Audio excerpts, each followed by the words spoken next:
From Hollywood, California, the makers of Old Gold cigarettes present The Comedy Theater, the only radio program that brings you every week the greatest stars in the greatest comedies. Tonight's play, Bachelor Mother, starring Louis Hayward and Brenda Marshall.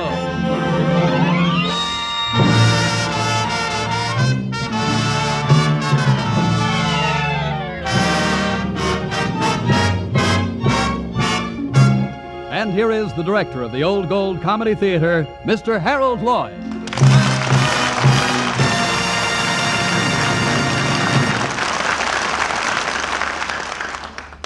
Good evening, ladies and gentlemen, and may I wish you a very Merry Christmas. This being Christmas Eve, we've chosen a story in keeping with the spirit of the season. It's one you undoubtedly remember, Bachelor Mother. This story concerns a young girl, pert, pretty Polly Parrish, who clerks in Merlin's exclusive department store.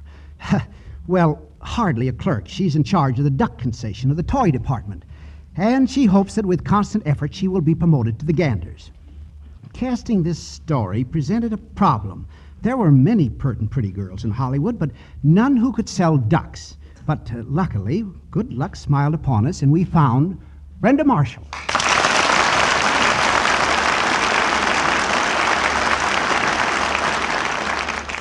Brenda, how are you?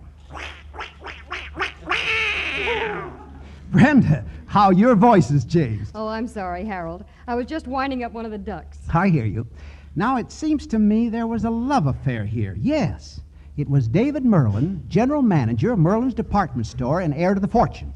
For that part, we had to get someone who could talk like this. You're fired. You're hired. 2 weeks' notice. Grocers up, grocers down. What are you doing in women's underwear? You belong in the toy department. You're fired. And so we chose Louis Hayward.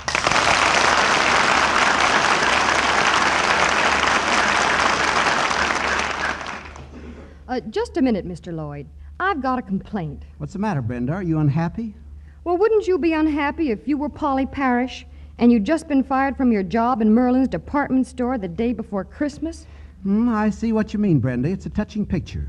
You, as Polly Parrish, walking dejectedly down the street wondering what you're going to do. Your only consolation is that you're going out dancing with Freddie, the stock boy, tonight.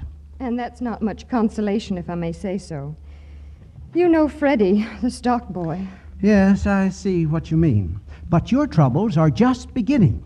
Because as you walk down the street, you see a woman climb quickly up a set of brownstone stairs and lay a small, squirming bundle by the door. You run up to the woman. Say, what are you doing here? Please, let me go. Just a minute. Don't you dare leave your baby here. Oh, it's not mine. It hasn't any mother. This is a foundling home. They'll take good care of it here. It's a wonderful baby. Oh, be careful you fall. Oh, there.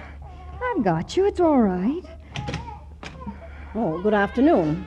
Oh, hello. Shh, there. Won't you come in? Thank you. Hey, take your finger out of your mouth, baby. Oh, you must be hungry. Shh, there. Now, take it out. Your name, please? Polly Parrish. Are you employed anywhere? I'm at Merlin's. How old is it? It was established 1876. No. I mean the baby. Why? Oh, now, wait just a minute. This isn't my baby. I found it on the doorstep outside.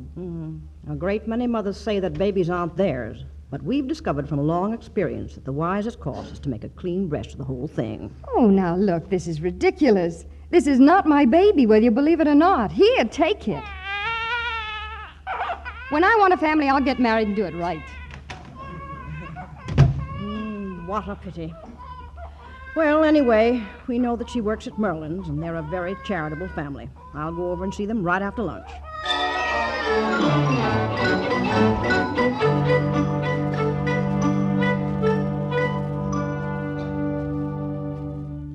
And, Mr. Merlin, I've discovered that she was discharged as of the close of business today. I believe that's the reason she abandoned her baby son. Mr. Merlin, give her job back. Well, all right. I'll talk to her. There's Miss Parrish waiting out there. Please send her in. Oh, Miss Parrish, come in. Thank you. Miss Parrish, did you receive a card saying you were discharged as of the close of business today? Yes, sir. Ah, that card was a mistake. This job is yours for just as long as you want to keep it. Thank you. And you'll be raised $5 a week, as of last week. Is that satisfactory? Thank you very much. But I don't... but merely getting your job back and an increase in salary is not your real Christmas present. No? No. Your real Christmas present is the greatest gift any woman possibly could have. When you go home tonight, it'll be waiting for you. Good afternoon.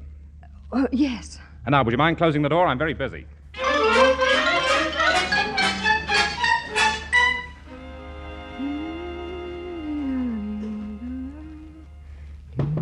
Yes? Your Christmas present, Miss Parrish, from John B. Merlin and Son. Oh, wait a minute. My what? What do you say, Miss Parrish? I'll tell you what I'll say. You can just take that baby out of here in this minute. That's not my baby, and you can just take it back to the fondling home where it belongs. Miss Parrish, do you realize that Mr. Merlin gave you back your job so that you could raise your child in security and comfort? And you're choosing instead to let it be raised as an orphan? But that's not my baby. I'm not its mother. Here, and good afternoon, Miss Parrish. And furthermore, I shall inform Mr. Merlin of your attitude. Oh, now, listen, kid, this is nothing personal. I just don't know anything about babies, and you're so little. Yes, who is it? It's Freddie, the well-dressed man. Oh, wait a minute. Hello, sugar. Oh, look, Freddie. I'm awfully sorry, but I'm afraid I won't be able to go out with you tonight. Oh, now, wait a second. Everything's all set. My brother even let me have his car. Oh, I'm sorry, Fred. I think I'm going to have a headache. Hey, is that a baby? Yes, it's a baby. Is it yours? No, it's not mine. Well, where did it come from? I got it for Christmas. This Christmas or last Christmas? Look, I don't know what you're thinking, but you're all wrong. Where's that phone book? Phone book? Yes, now, you said you had a car. That's fine. Let's see. M.E. 70 East 64th Street. Come on, let's go. If David Merlin thinks he can do this to me, he's crazy.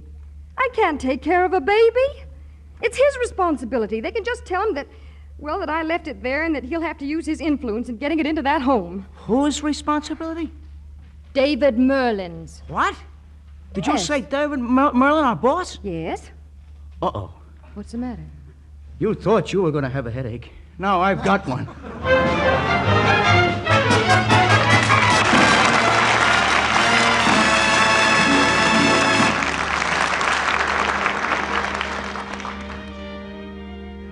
And now, Mr. Lloyd, I have a Christmas message for the long-suffering fathers of America, especially every father who has ever played Santa Claus to his children. That strikes home.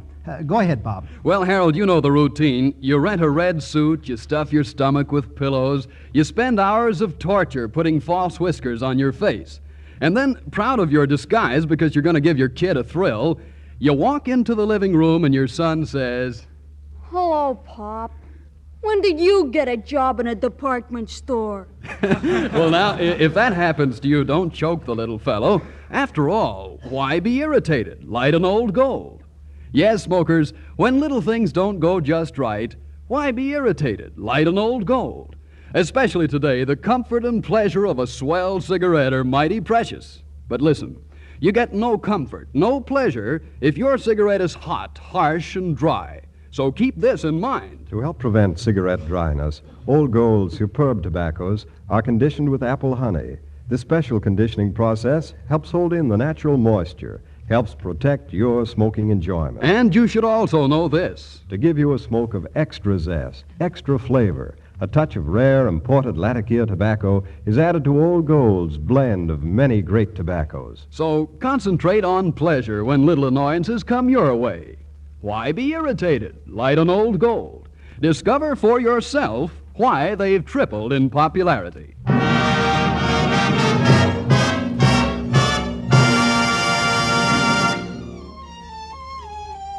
And now back to Act Two of Bachelor Mother, starring Louis Hayward and Brenda Marshall.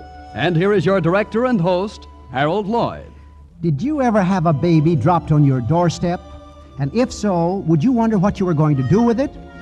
Well, that was Polly Parrish's problem. You would probably do just what Polly did and take the baby to David Merlin's house with a message to him to make arrangements to put the baby in a foundling home where it belonged. Sure, you'd probably be a little unhappy, but you'd probably go out dancing with Freddie the stock boy. That is, if you were Polly. Then when the music is over and the dance is through and you'd come home early Christmas morning, you would be feeling a little strange around your heart and more than a little tired. Luckily, Freddie is one of the few fellas who takes no for an answer. So you close the door, and now... Well, good evening. Or is it morning? Why, how did you get here, Mr. Merlin? I've brought your baby back. I've seen some pretty low things in my lifetime, but a mother who abandons her child goes out Now, dancing... just 1 minute. ...jiving and jitterbugging. As you go from place to place looking for a job, you'll discover that no department store in the Merchants of America Association will hire you. I'll see to that, you baby leaver. Why, that's persecution. Eventually you'll come and beg for your job, and then you'll realize what it is to have security and a chance to bring up your child yourself. Well, have you made up your mind? Do you want your job back? Or are you going to starve for a while? I guess Yes, Mr. Merlin, I want it back. Uh-huh. But I'm not really as bad as you think. You see, he used to beat me. No. See that scar on my forehead? Uh-huh. Coffee pot. Coffee pot? The beast. But you don't have to worry anymore. I'll tell you right now, the store is behind you solidly. Every department. Well, good night. Good night. Well, kid, I guess you saved my job anyway. But what am I going to do with you? Huh? Got any suggestions? Can I come in? Oh, Mrs. Weiss, I'm a little tired and... Oh, you don't have to hide that baby from me. I hear it. I know all about it. Coochie, coochie, coochie, coochie, coochie, coochie. Just like you it looks. Oh, you really think so? Anywhere I know that mouth. Ah, such a cute baby. Do you mind if I pick him up? Well, no, of course not. Polly, I think he needs a change. A change? Here, I do it. Coochie, coochie, coochie, coochie, coochie, coochie. Here, hold still now. Let me get that pin. What's its name? Joan. Joan. John. John. Oh, that's a nice name, John. Oh, yeah, John.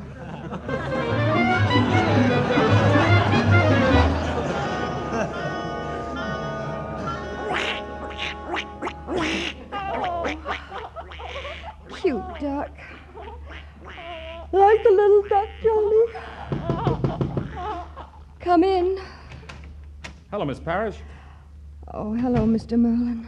How are you? I can hear you, but I can't see you so good. I haven't had any sleep in 2 nights. Well, why not? The baby's been crying. Oh, I was going through the book department today, and I found this. The Scientific Care of Infants. It's the greatest thing I've ever read. So I thought I'd bring it over. Look, you just have to excuse me. He wants the rest of his dinner. Oh, no, wait a minute. How do you know you're doing that right? Well, there's nothing very scientific about this. You just put some food in the baby's mouth and he swallows it, and from there on he's on his own. That's what you think. Now, wait. Page 75. Let's see. Yeah, feeding. Here we are. After the food is prepared, the mother will, A, get a spoon. Wonderful. How did he ever think of that? Don't be so smart. Get a spoon. I have a spoon. 1 spoon. Go on. Oh, wait. Here it is.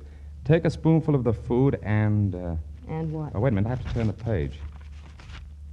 And place upon a piece of gauze. What for? Look, will you please do what it says? Okay. Here we are. 1 piece of gauze. Place food on same. Now what? Gently rub into the navel. Oh, that's ridiculous. Here, let me look at that. I read very well. I've been doing it for years. Well, I read a little, too, and I don't care what it says. I'm certainly not going to rub any oatmeal into this baby's navel. There. Oh, look, wait a minute. There are 2 pages stuck together here. Well, what do you know about that? Look, here's what you missed.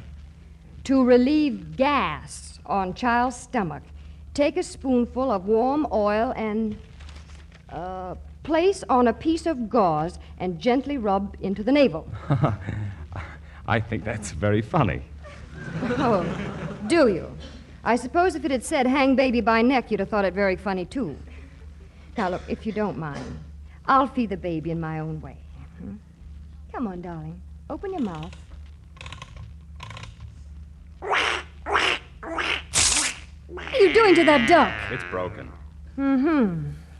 Very inferior merchandise. Where did you get it? John B. Merlin and Son. Oh, well, it doesn't matter. It's still inferior. Get it exchanged tomorrow. Ha-ha. What's the ha-ha for? What's wrong with our exchange department? They don't exchange anything. Oh, well, never mind. I'll just buy a new one. No, I'll get it exchanged for you. Oh, certainly. You probably could.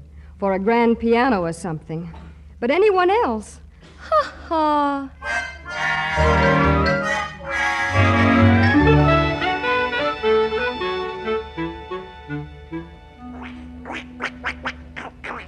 Miss. Oh, good morning, Mr. Merlin. What's the mustache and the dark glasses for? I never would have recognized you. I'm going to show you that I can get this duck exchanged without anybody knowing me. Oh, fine. Would you mind stepping over to the exchange counter with me? Not at all. Mary, would you look after my ducks? This gentleman wants to exchange something. Ha-ha. I'll show you. Come on. I'll have this duck exchanged in exactly 1 minute and courteously. I have a duck here I want to exchange. What seems to be the trouble with it? It's broken. I can see that. But how did it happen to break? What difference does it make? I have to know where to place the responsibility. Well, just place the responsibility on the duck and give me a new one. Very well, sir. May I see your sales slip? Oh, Polly, you got the sales slip? I threw it away. Ah, you should have kept it. I threw it away. You should have kept it. It's printed clearly on the back of that slip that it must be kept for 30 days. You can't expect me to keep sales slips for everything I buy. The house would be full of them. I'm sorry, sir, but I don't make the rules of the store. They're made by the executive office. I don't care about the executive office. I want a new duck. Well, you're not going to get it by shouting. Or any other way. Ha-ha. That's what you think. I'm exchanging this for a new duck, and you can straighten it out any way you like. Can I help you, sir? No. Say, you can't take that duck. Can't I? Yes, Let go of me! Oh, no, you don't. You stole that duck. You can't get away with that. Let go of me, you insignificant little squirt, you! You've lost your mustache. Mr. Merlin. Oh, excuse me, Mr. Merlin. Gee, I didn't know it was you. I thought it was a customer. It's lucky for you I wasn't. A customer would sue the store. How long have you had this job? 6 months. And what did you do before that? I didn't have a job. Then I have a little secret to tell you. You don't have a job now. Come on, Miss Parrish. Now we'll get another duck. See what I mean? Ha-ha. Look, they can't do that to me. I know where the body's buried. Well, if you do, why don't you crawl in with it?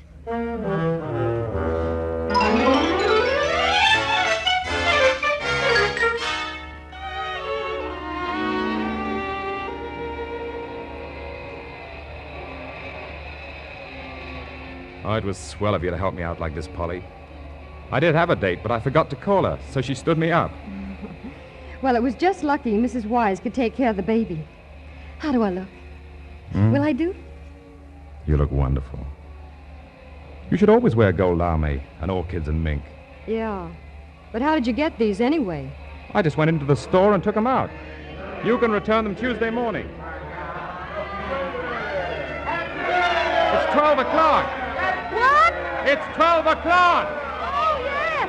Happy New Year. Happy New Year to you. You didn't have to do that. Well, everybody's kissing everybody else. Why not? Anyway, I wanted to. Whoopee! Where do we go from here?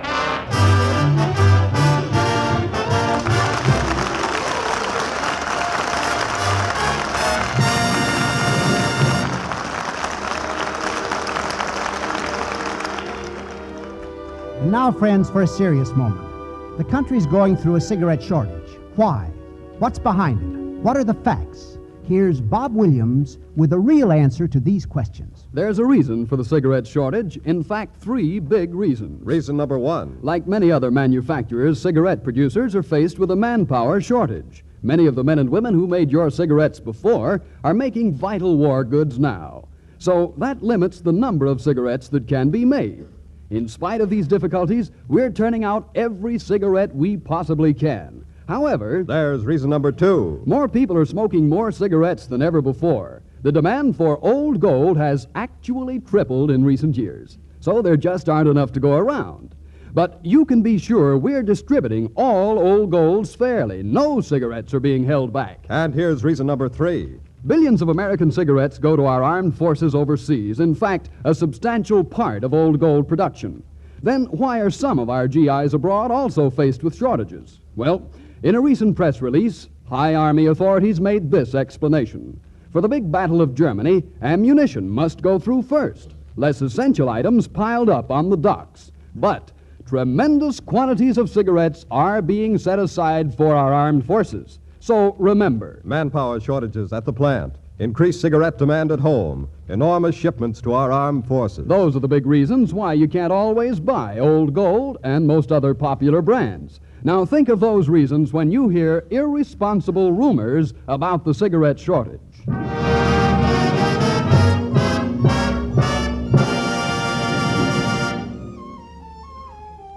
And now back to Act 3 of Bachelor Mother, starring Louis Hayward and Brenda Marshall. And here is Harold Lloyd. Well, Polly Perry seems not only to have acquired a completely strange baby, but a boyfriend, David Merlin. David took her dancing on New Year's Eve. He kissed her Happy New Year at 12 o'clock New York time, 12 o'clock Chicago time, 12 o'clock Denver time, and wanted to stay up for Honolulu time. But Polly thought that was a mite too late, so he made a date to meet her in the park New Year's morning. But David has a father, and the old gentleman is following David through the park.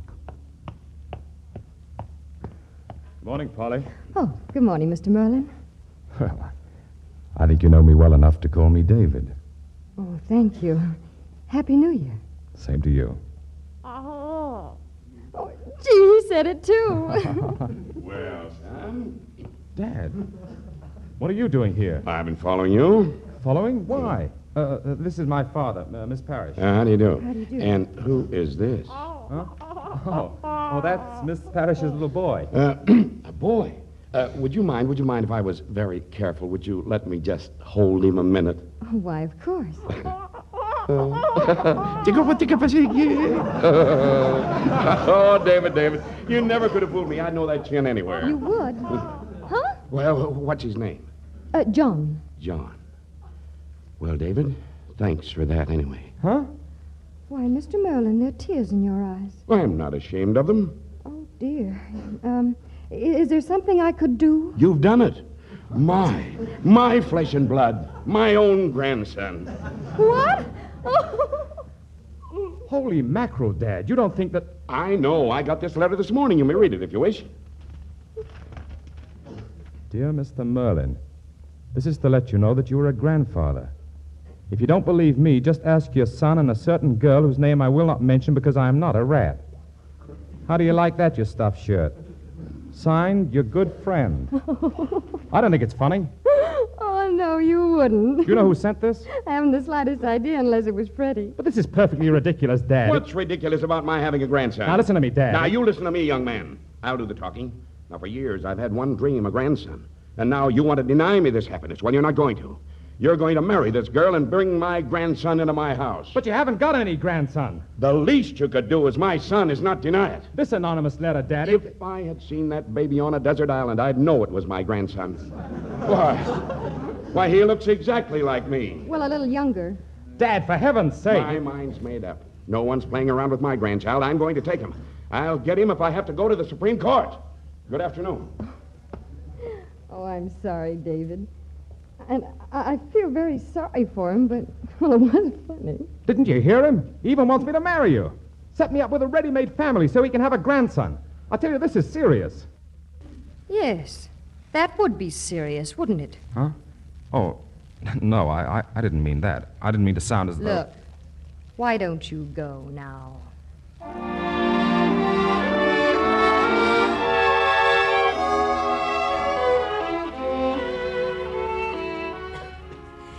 Mrs. Wise? Mrs. Wise? Yes?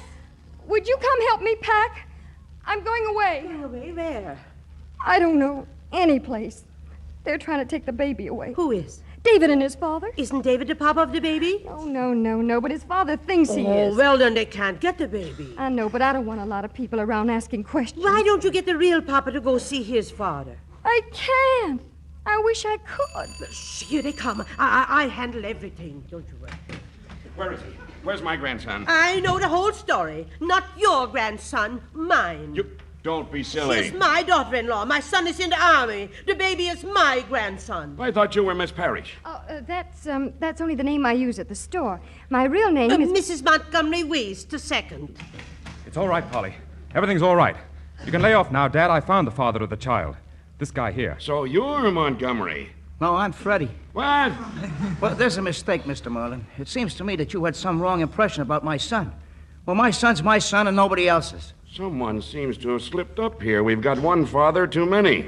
Now, you better tell the truth, Freddie, or I'll prosecute you, even if I have to go to the Supreme Court. Okay, your son bribed me to do this, but he is a father. Now we've got three. Something tells me, Miss Parrish, that you've spent no time at all in the toy department. But I'm not the father. I don't care who the father is. I'm the grandfather. Polly, you've got to... Polly, where is she? She's gone while you were all yelling. Gone. She'll take the baby. Where's the car? Follow her. Follow me. Hey, just a minute, Mr. Merlin. I'm so good riddance. Mrs. Wise, where is she? You've got to tell me where she is. How should I know? She's gone. What's that? Did you hear something? Where's that door go to? To my bedroom. No, you can't go in. Can't I? Oh. Polly, please, you've got to listen to me. You're not going to get my baby. I've stood for enough of this. Oh, please listen. I don't care what you say. I'm not going to take your baby away. Perhaps I started out thinking I only wanted to help you. And then, a little while ago, when I thought you'd gone away, I realized I was in love with you. Will you marry me? Married? What about the ready-made family? Oh, if the family's you and Johnny, then... I knew it. I knew if I come back here, I'd find the two of you here. Dad, I've something to confess. I am the father of that baby. Those are the first true words you've spoken today.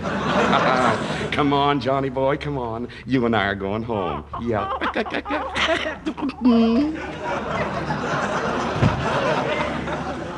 Oh, David. I've got a surprise for you, darling. We're going to be married tonight. And do you still think I'm the mother of that baby? Of course.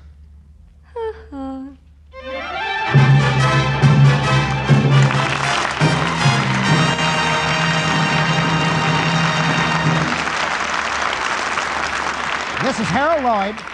This is Brenda Marshall. This is Louis Hayward. Saying good night, and again, a very Merry Christmas to you for Old Gold. And I hope that you'll be with us again next Sunday when the Old Gold Comedy Theater presents Jack Oakey, Stuart Irwin, and Carol Williams in Room Service. See you then.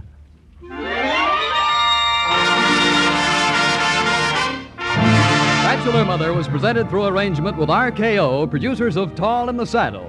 Louis Hayward appeared by arrangement with United Artists, producers of 10 Little Indians. Now remember, don't let little annoyances get you down. Why be irritated? Light an Old Gold. Its tobaccos are conditioned to help guard against cigarette dryness, to give you more smoking pleasure. And now this is Bob Williams saying good night for Old Golds.